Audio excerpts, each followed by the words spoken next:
Dr. Atalay said, it's important to know where your language comes from, to know its history, and to pass it on to next generation.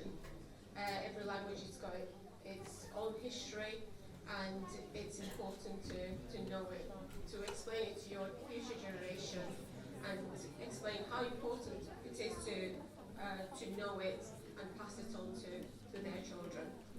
Next, I would like to invite dear Neil Watson. Thank you.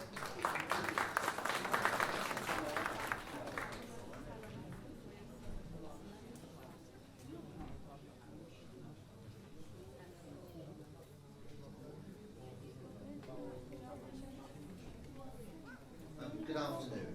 I'm Neil Watson. I've been working with Azerbaijan for the past 16 years.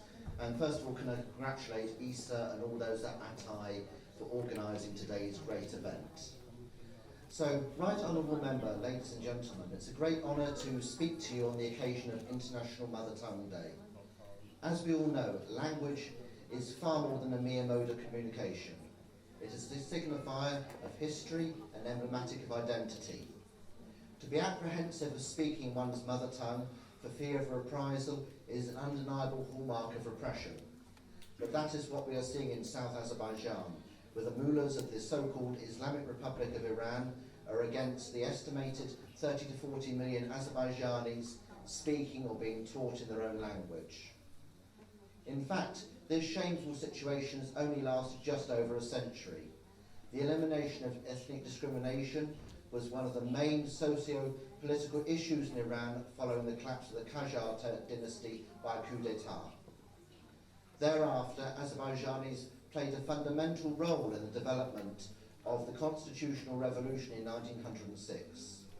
Iran was then called Mamlaka Maruze Iran, which effectively means the United States of Iran. There were four minor provinces, of which Azerbaijan was the most important. So it could be said that Iran was then recognised as a multi-state country ruled by a form of federal system. Each province had their own parliament comprising 12 MPs, who also represented the provinces in the national parliament headquartered in Tehran. However, the multi-nation state system was transformed into a Persian nation state when military officer Rza Khan Pahlavi seized power by coup d'etat in 1921. Forcing the parliament to end the Qajar dynasty permanently and establishing the Pahlavi dynasty. The Pahlavi dynasty was undeniably based on Persian nationalistic ideology, falsely indicating that Iran was a mononational, monolinguistic country. Since Pahlavi's Iran shifted from being a multi-nation state to a Persian nation state, there were many uprisings in other provinces, including Azerbaijan, Arabistan, and Gilan, all of which were brutally repressed by Rza Khan Pahlavi. As part of this, education and newspapers in the mother tongue were banned. Persian racism increased, and anti-Turkic and anti-Arabic propaganda became a main governmental policy under the Iranian so-called Islamic Republic after 1979. It is acknowledged that ethnic discrimination has caused most civil wars and conflicts in the world, and today we are commemorating 21st of February as International Mother Tongue Day, recognising that banning the Bangladeshi people's mother tongue of Bengali by Urdu-speaking Pakistan led them to be independent.